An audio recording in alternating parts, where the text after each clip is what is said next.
his frenzied state, he'd then begin to rub himself against the glass shards on the...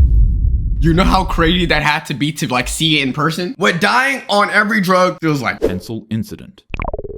Shrooms are a natural psychedelic that cause hallucinations. About 30 minutes after eating them, colors get brighter, patterns start crawling on the... What does shrooms feel like? Whenever I think of shrooms, I think like, oh, you take this plant and then boom, you start seeing colors. I would describe it like that. Hallucinations and things start popping up at you. Could y'all imagine like the people who discovered that these were drugs? Oh look, we got some mushrooms. We can make mushroom pizza. Whole family eats. What the Gone. They're gone. Yo, the people who first discovered that these drugs were drugs, shout out to y'all, bro, for telling us which ones were good and which ones were bad. Balls, time stretches like taffy, and your sense of self begins to melt. Your brain is rushed into a state of euphoria, leaving you questioning what's real and what's not. Euphoria? Like Zendaya? No. Generally speaking, isn't euphoria like you're happy? Yeah. That's what euphoria I think is. so. If you ever get extremely happy, this is what happens. You start seeing colors. Not. But what happens when you take too much? On a calm Saturday afternoon, a 21-year-old Hispanic man would return home from work and consume an unspecified quantity of shrooms. Shortly after consumption, he started experiencing a bad trip and begun acting erratically upon arriving to his house. His stepfather and brother would step in and restrain him to try Hold on, but I thought all he's experiencing is euphoria. He took too many though. Yeah, but like when you're hella happy, you should just be hella happy. There's gotta be a different definition besides just happiness. calm him down, but he'd break free of their grasp and also break a glass vase in the process. In his frenzied state, he'd then begin to rub himself against the glass shards on the You know how crazy that had to be to like see it in person? floor and severely injure his arms and legs. His brother and stepfather would successfully intervene to stop him from injuring himself any further with the glass shards, and he'd be sat down at a desk. But shockingly enough, in a horrific act, he'd take a number 2 pencil that was laying on the desk, stand it upright, and repeatedly smash his head on the sharpened pencil. No, my thing is, okay, I understand he's stronger than everyone else at the house, but y'all gotta actually try your best to refrain him from it. Yeah. Or like just try to knock him out. Pencil. Y'all watch the movie Truth or Dare? And then it's like a horror movie where they do crazy things. That's what this is reminding me of, bro. Bro, that gotta be crazy. That's to see. crazy, bro. Like, You gotta put him in bondage, like some type of handcuffs, keep him tied up so he doesn't, escape, bro. When he raised his head, he'd reveal that he jabbed the pencil repeatedly into both of his eye sockets. Is that a labubu? Is he saying That's your focus? No, because I'm just saying, are they saying he jacked up his eyes because he was looking at a labubu? Bro, labubus are not that terrible, bro. They're not that terrible. He would stand up again to do something else, but quickly vomited on himself, leaving his family in a state of total panic.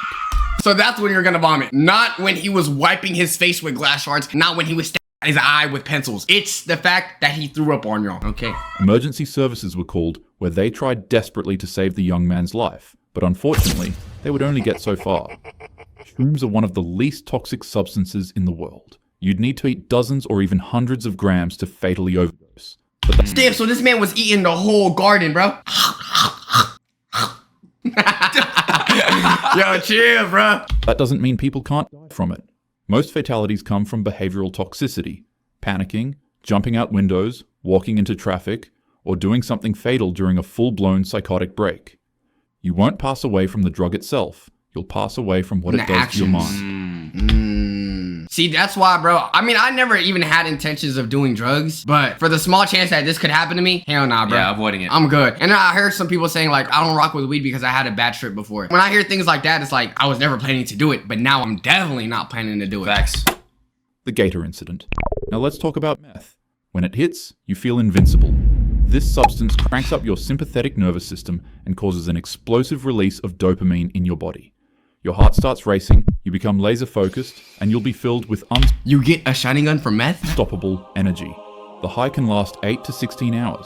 No sleep, no food. 8 to 16 hours? Okay, I can see why crackheads like this. If you're gonna be on a trip for that long and you wanna be out of your situation, by all means. Is that a devil fruit? Yo, if devil fruits actually were real, would y'all take it? Just intense stimulation. And when you take too much, your body turns into an absolute war zone. On May 26th in Orlando, Florida, concerned bystanders would phone a call to police officers to let them know that there was a man on a racetrack shaking violently, asking to see his son. When police arrived, he was nowhere to be found, until suddenly he was located in a lake, full of alligators. That gotta be the worst spawn trap. Out of every place your addiction could have taken you, a lake Alligator with lake. alligators. Wait, hold on. You were searching for your son in a lake with alligators? Bro, he's off of crack or whatever. Doesn't matter, like, at least... You think he's gonna be logical and reasonable? Yes. Like, oh, there's alligators there. If I'm gonna trip out, let me go somewhere else. Officers would try to throw the man a life vest, but he'd refuse it and would start getting attacked by the alligators in the water. And to officers' surprise, like it was a... Bro, it's the sound effect, bro. Like, I know these are actual cases, but I feel like this YouTuber is putting funny sound effects and animations. Scene straight out of a horror movie, the man actually resurfaced out of the lake, covered in severe injuries and carrying gardening shears. He would charge at the officers in their car, and in response, they would tase him repeatedly, but it would have absolutely no effect.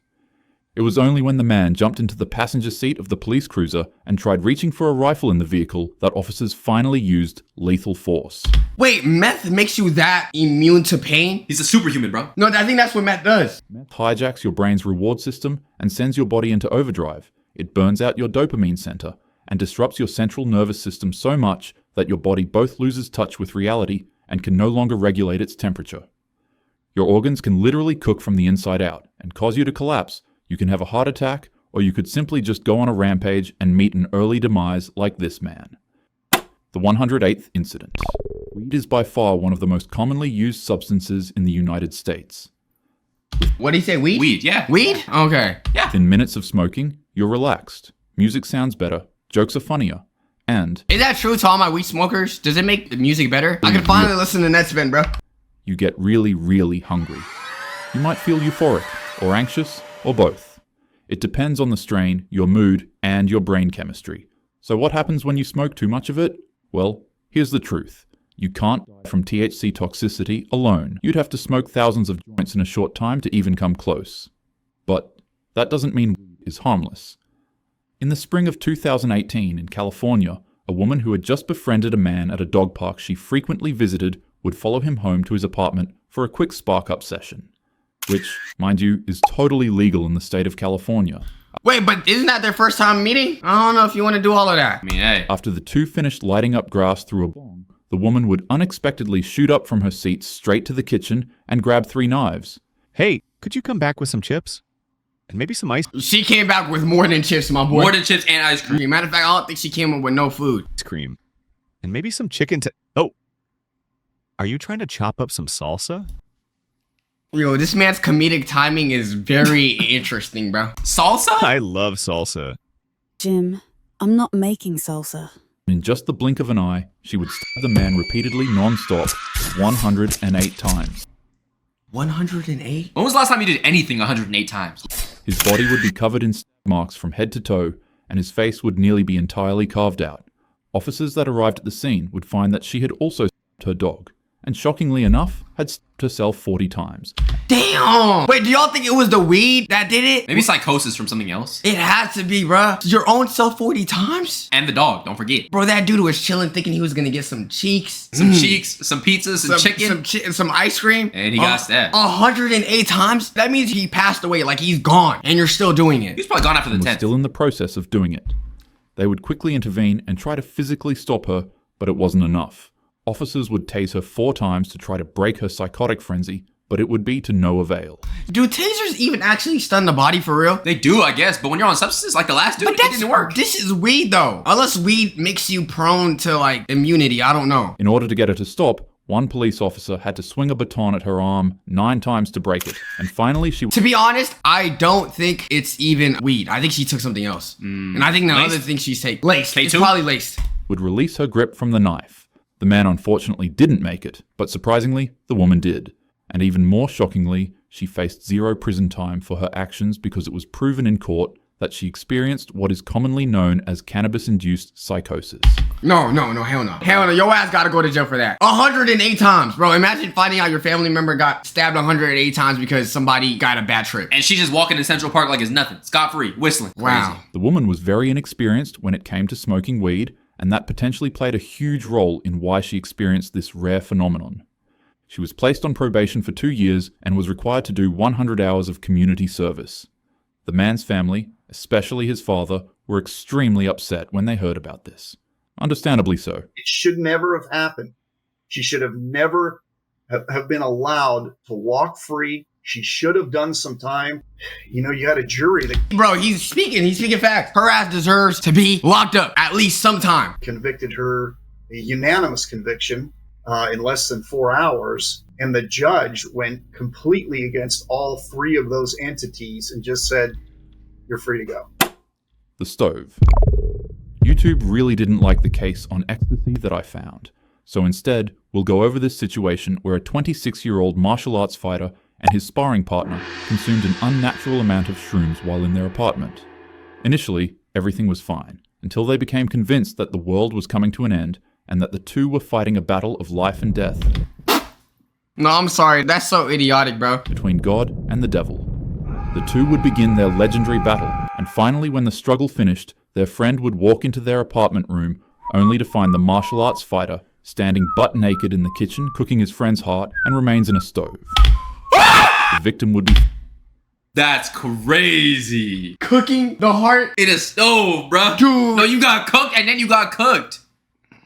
Bro, how tripped out do you gotta be to cook a heart? You would think that after you ended your friend's life, you would be like, what have I done? This man said, okay, now that he's done, let's go ahead. Let's insert a line down his stomach. Let's grab his heart, put it in the fryer. Let's go He ahead. hit a Mortal Kombat fatality. The victim would be found laying on the couch, missing his face, tongue, and heart. And sadly, the autopsy revealed that he was alive when his chest was ripped open and his heart was taken out.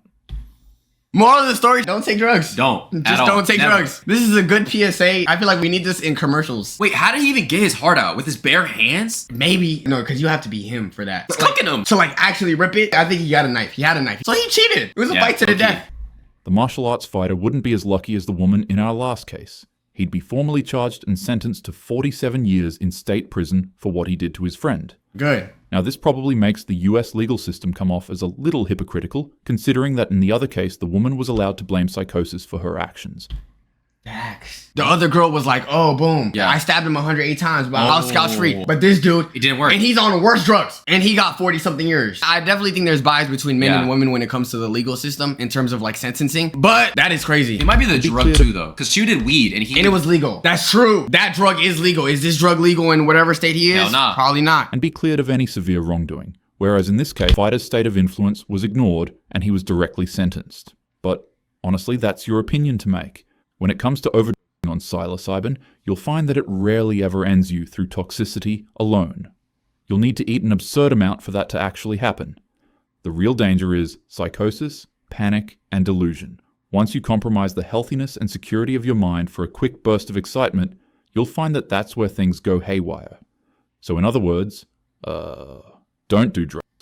Have a happy day. That's literally the moral of the story. YouTube, if you're watching this, don't do drugs, all right? Just have a happy life. I don't understand why people are against having a good, clean life. Drink some matcha, read feminist literature, go to the library, bring your labubus, eat some crumble cookie while you're at it. Life is good, okay? Make sure y'all check out a lot. Make sure you guys join us on Discord, catch us on Twitch, subscribe, all that good stuff. Road to 1 million subs. Blackstar for life. Love y'all, and peace.